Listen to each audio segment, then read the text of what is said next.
Selamat datang di channel Pemuja Malam. Jangan lupa like, share, and subscribe ya. Terima kasih.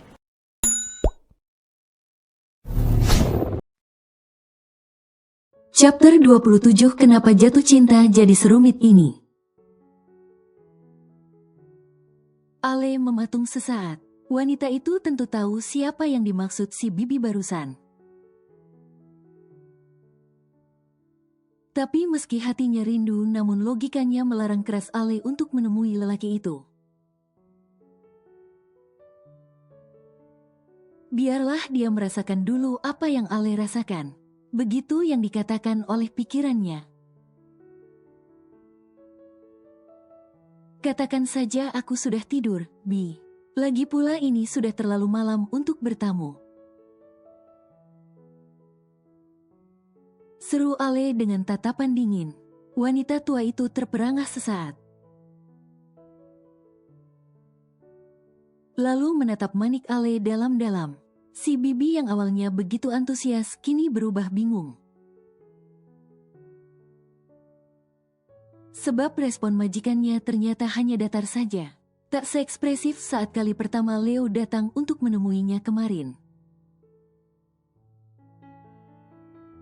Hah, oh, ya sudah non. Nanti Bibi sampaikan sama Mas Bulenya. Kata si Bibi yang langsung mendapat anggukan kepala dari Ale. Setelah itu si Bibi pun turun untuk kembali menemui Leo.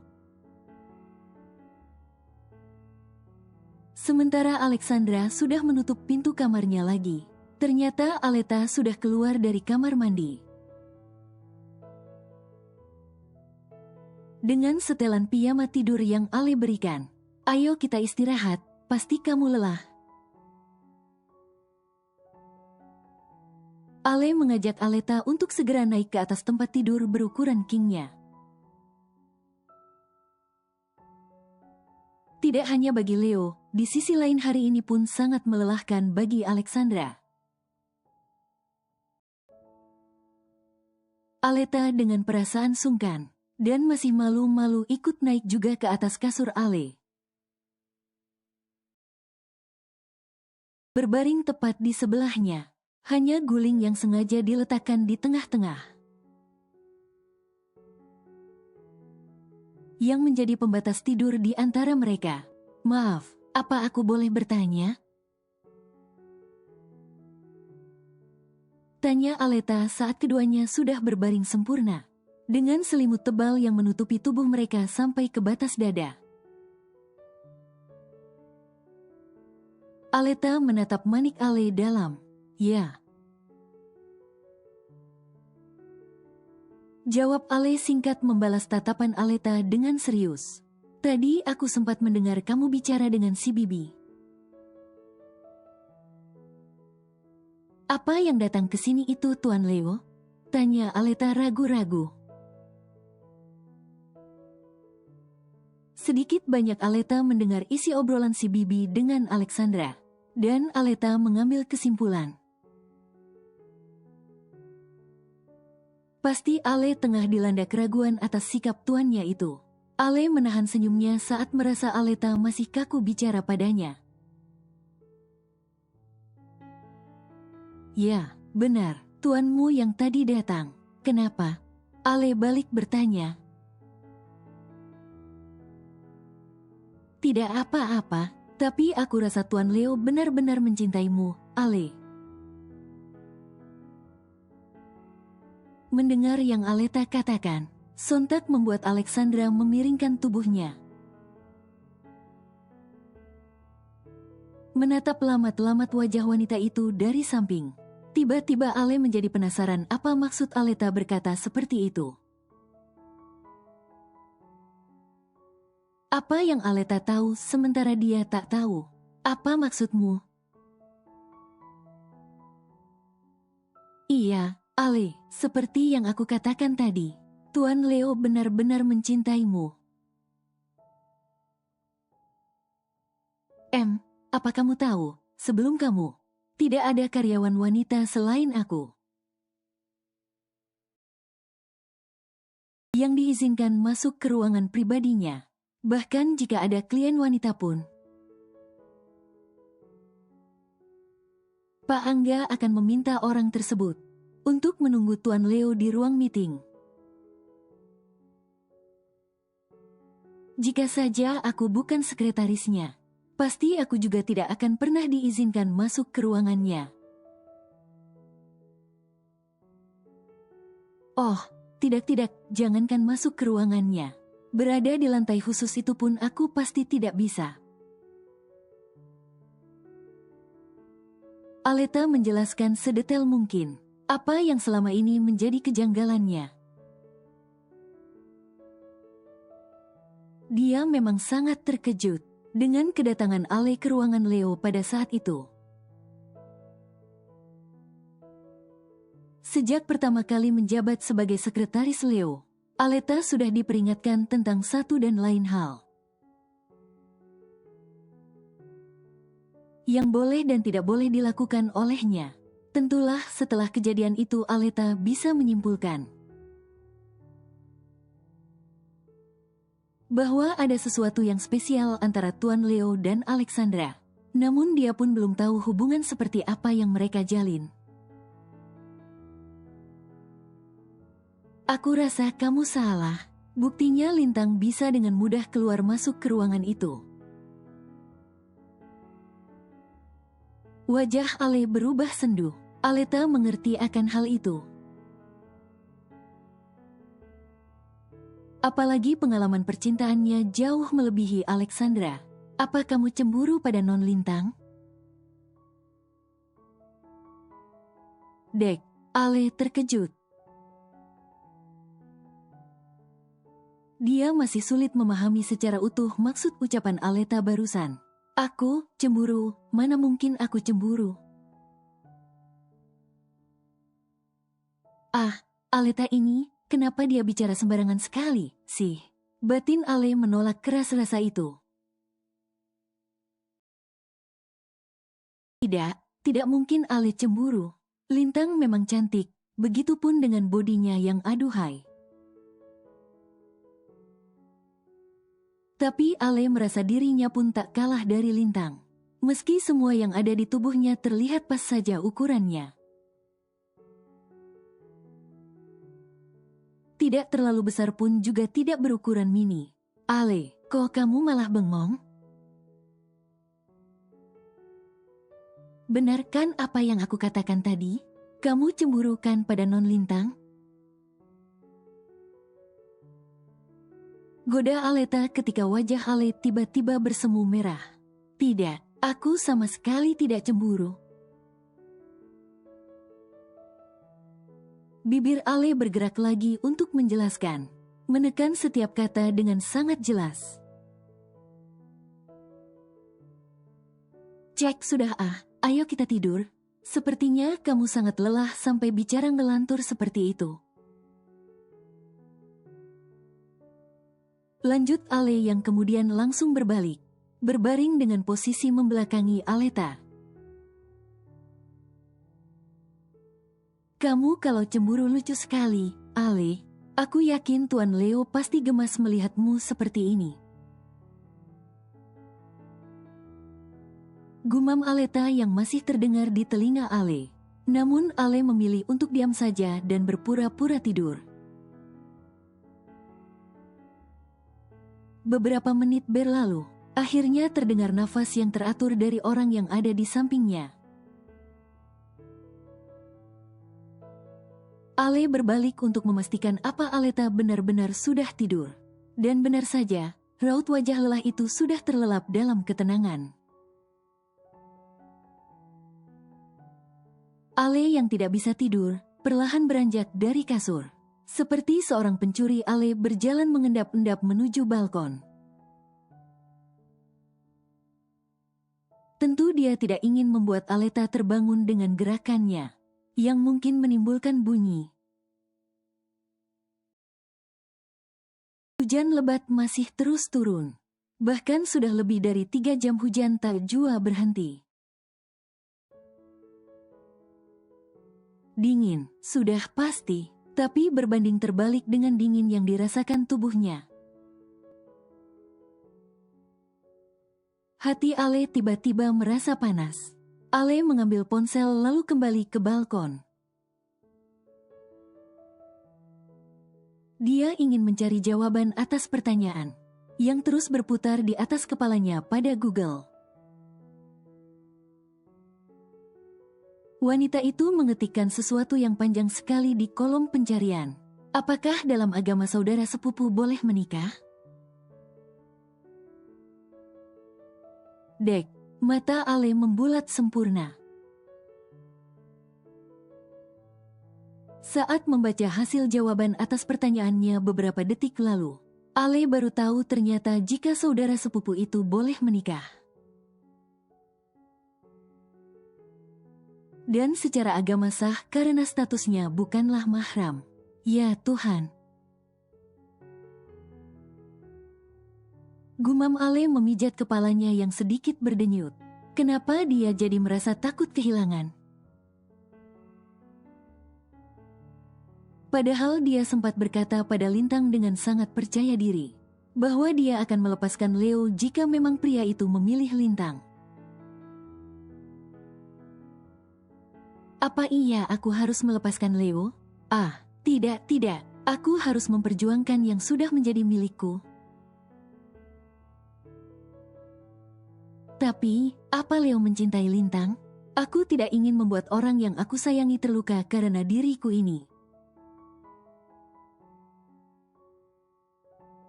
Tidak mungkin Leo mencintai Lintang. Aku yakin Leo masih waras dan tidak mungkin menyukai sepupunya itu. Sepertinya kau sudah gila, Alexandra. Berhentilah bertanya dan menjawabnya sendiri. Ale terus membatin, bingung dengan perasaannya saat ini. Sungguh saat bersama Yuta dulu. Tak pernah Ale merasakan perasaan yang serumit ini. Sementara itu, maaf, dan bule, non Alelinnya sudah tidur.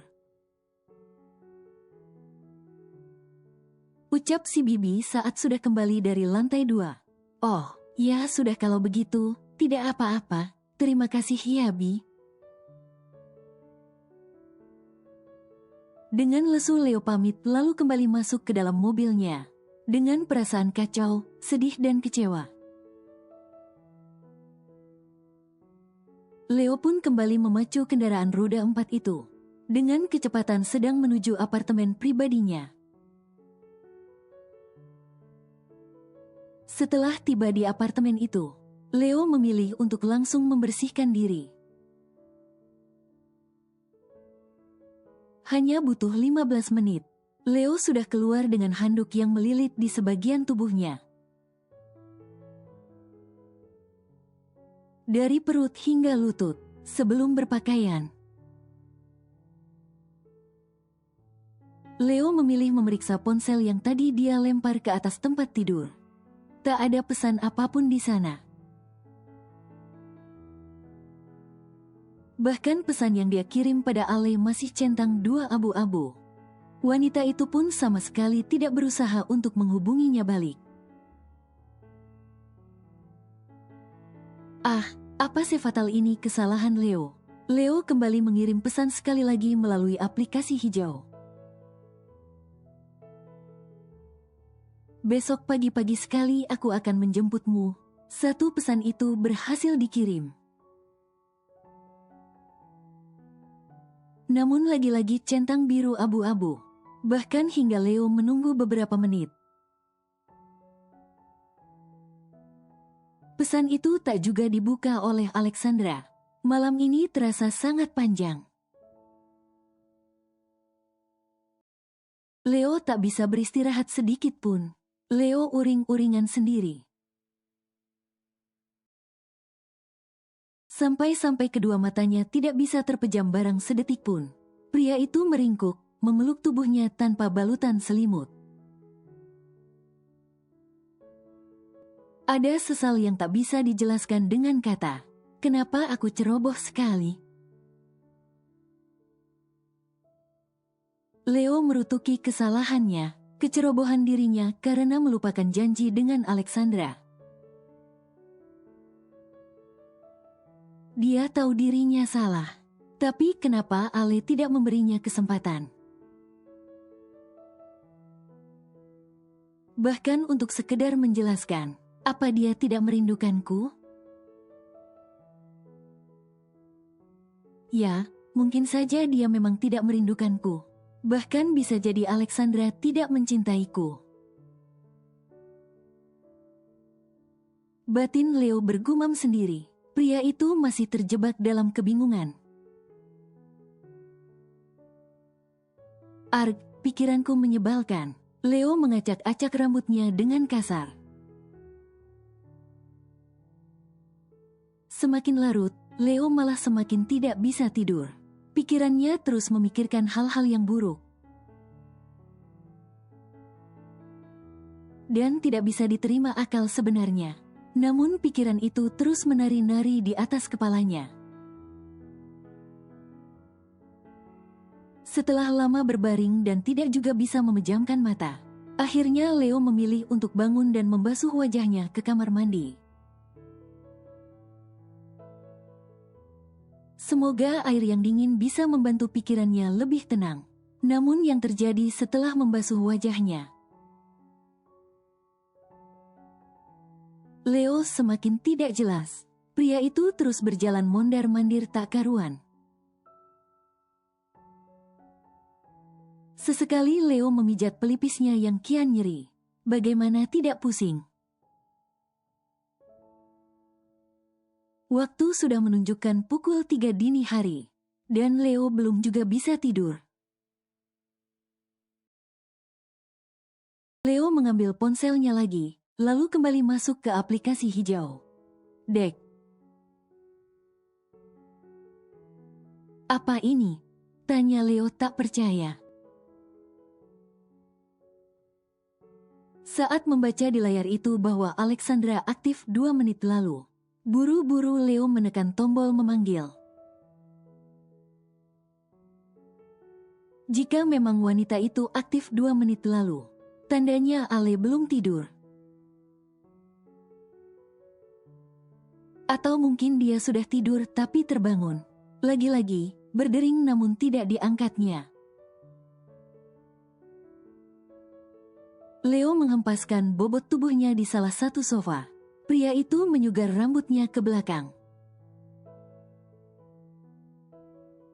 Sungguh pikirannya kacau sekali. Kenapa jatuh cinta jadi serumit ini? Dan tanpa Leo sadari, tubuh lelahnya tertidur di sofa.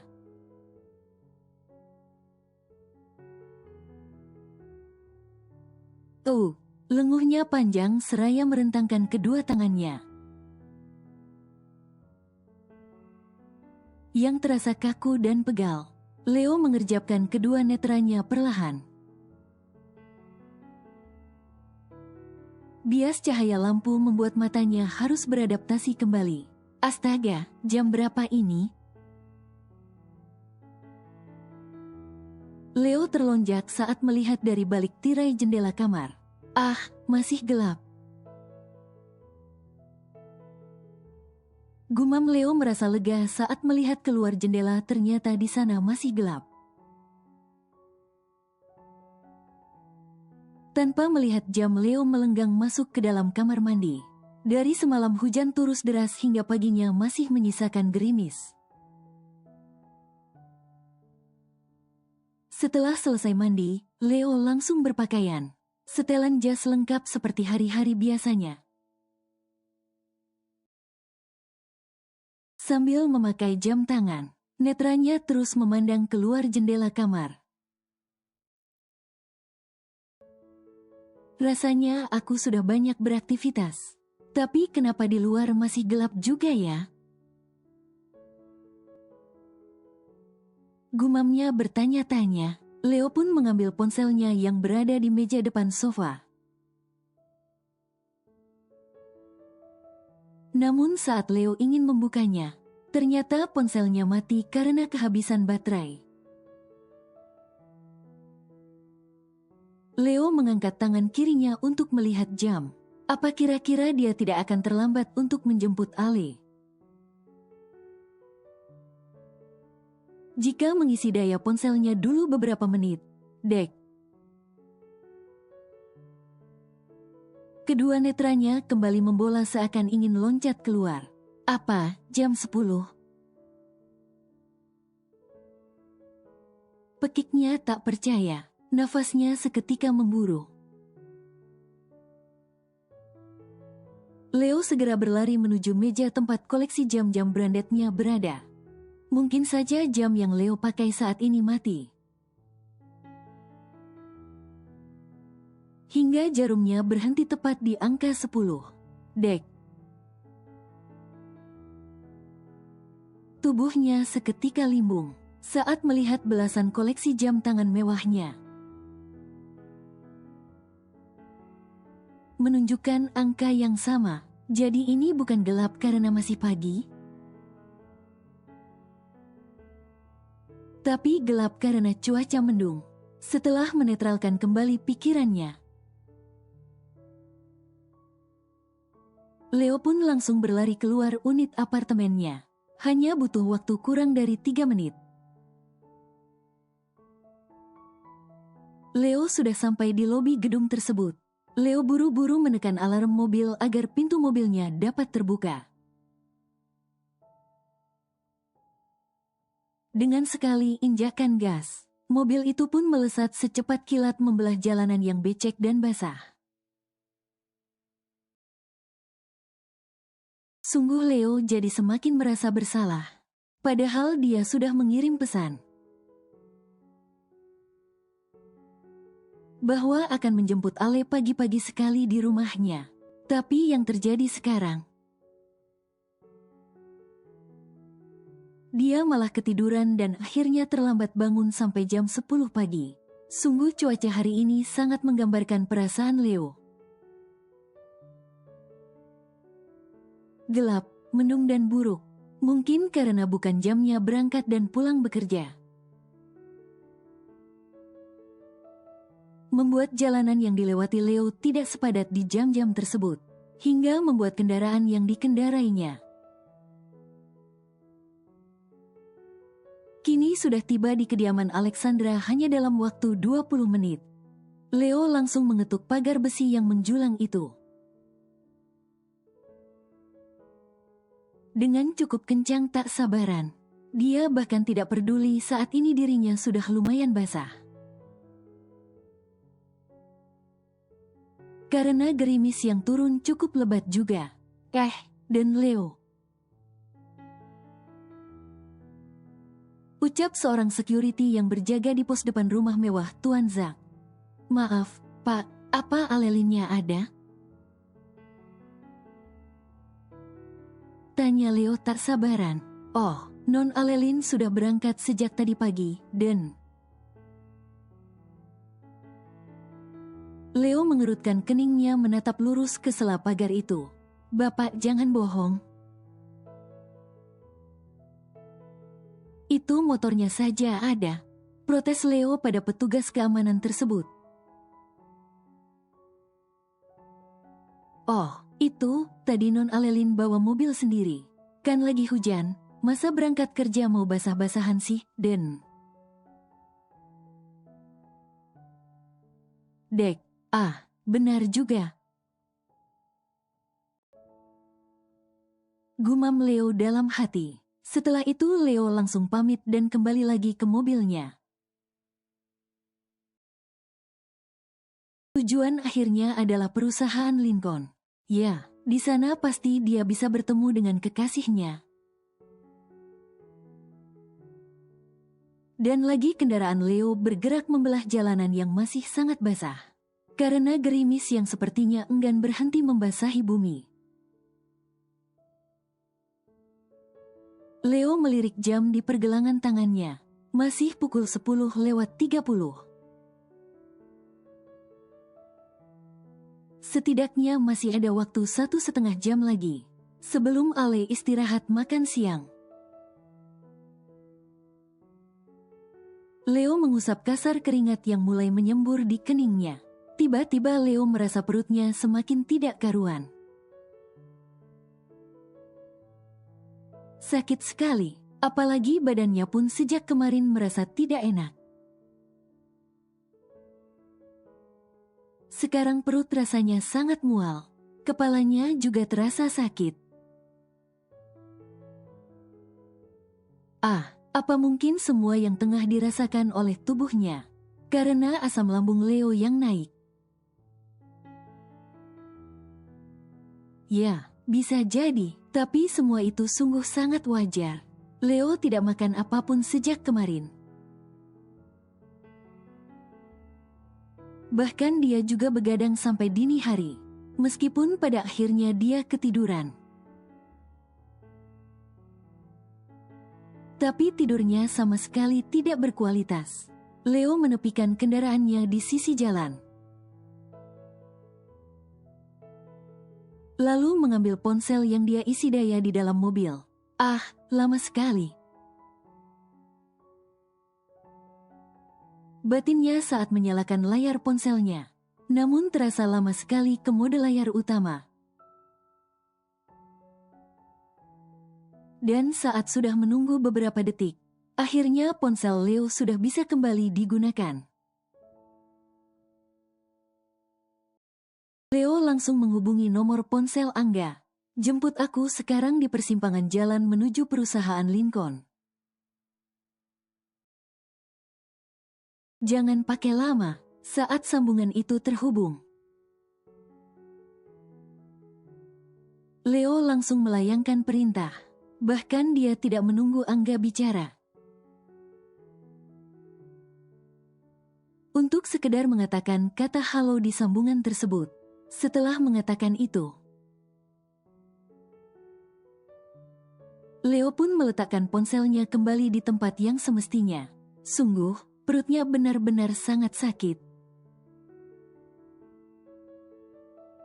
Keringat terus mengalir di dahinya. Leo menyandarkan keningnya di setir mobil. Meringis menahan nyeri yang teramat sangat. "Sayang, maafkan aku, kali ini aku juga tidak bisa menemuimu." Gumam Leo sebelum kesadarannya hilang. Secepat kilat Angga kini sudah tiba di tempat yang tuannya sebutkan saat di sambungan telepon beberapa menit lalu. Bahkan jarak 15 km yang Angga tempuh terasa sangat singkat. Pria itu memacu mobilnya dengan kecepatan di atas rata-rata. Semua itu karena kekhawatiran yang berlebih pada tuannya. Saat di sambungan itu Angga mendengar suara Leo yang lirih tak bertenaga seperti biasanya. "Astaga, Tuan." Angga sangat shock ketika membuka pintu mobil, mendapati kepala Leo yang sudah tak sadarkan diri. Dengan kondisi wajah pucat pasi, ditambah buliran keringat yang banyak di dahinya, Angga dengan cepat menarik tubuh Leo agar pria itu berpindah tempat. Duduk ke samping jok penumpang bagian depan, asisten pribadi Leo itu memposisikan tuannya untuk duduk sempurna di jok tersebut. Tak lupa Angga juga memasangkan sabuk pengaman agar tubuh dan kepala Leo tidak terbentur dashboard mobil. "Astaga, Tuan, kenapa bisa seperti ini?" Gumam Angga sesekali menoleh pada Leo, lalu kembali fokus melihat jalanan di depannya. Dari balik kemudi mobil milik Tuan Peter, ya, Angga memilih untuk tidak memindahkan Leo ke mobil perusahaan yang dibawanya, sebab menurutnya itu sangat beresiko. Pertama karena cuaca juga tidak memungkinkan. Hujan masih setia turun meski waktu sudah menunjukkan pukul 11 siang. Dan alasan kedua tentu saja karena Angga tidak kuat untuk membopong tubuh Leo yang tingginya saja. Jika ditaksir mungkin hampir mencapai angka 2 meter. Sementara Angga, tingginya hanya 170 cm.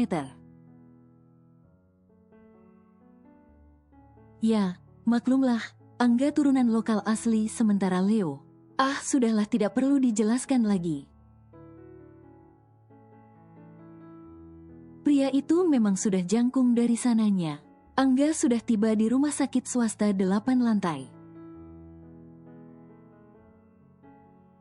Yang tidak jauh dari perusahaan Lincoln. Buru-buru Angga menghentikan mobilnya tepat di depan UGD. Angga langsung membunyikan klakson saat mobil itu sudah berhenti sempurna. Dia turun dan langsung disambut oleh nakes yang berjaga di unit itu. Terlihat ada 3 nakes yang datang dengan mendorong hospital bed ke arah mobil Tuan Peter. Dengan sigap para nakes itu langsung membantu Angga mengeluarkan Leo yang sudah tak sadarkan diri itu untuk berbaring di atas tempat tidur khusus pasien tersebut. Angga mengikuti cepatnya langkah para nakes itu hingga mereka sampai di dalam ruangan. Dengan kepanikan tak terbilang, Angga menatap lurus ke arah tuannya yang sedang diperiksa oleh dokter jaga, sambil dokter memeriksa Leo. Salah seorang suster memasangkan infus di tangan kirinya. Keluarga pasien? Tanya dokter jaga itu berbalik setelah selesai melakukan tugasnya pada tubuh Leo. Angga langsung menghampiri dokter pria yang usianya mungkin sudah separuh abad. Terlihat dari rambutnya yang sudah memutih sebagian dan kerutan di wajahnya, yang juga menggambarkan pria itu sudah lanjut usia. Iya, dok, bagaimana? Tanya Angga tanpa basa-basi. Dokter pun menjelaskan diagnosanya pada Angga dan meminta Leo untuk dirawat 1 hingga 2 hari sampai fisiknya kembali stabil. Angga pun langsung setuju tanpa banyak bertanya. Namun sebelum dokter pergi, Angga meminta dokter itu untuk memindahkan Leo ke kamar khusus yang tidak bergabung dengan pasien lain seperti saat ini. Angga mengatakan jika bisa kamar yang paling mahal yang ada di rumah sakit itu. Jika tidak begitu pasti kedua orang tua Leo akan memarahinya habis-habisan. Mereka tentu tidak rela Leo anak satu-satunya, si pewaris tahta kerajaan Baros, harus berbagi udara dengan pasien lain.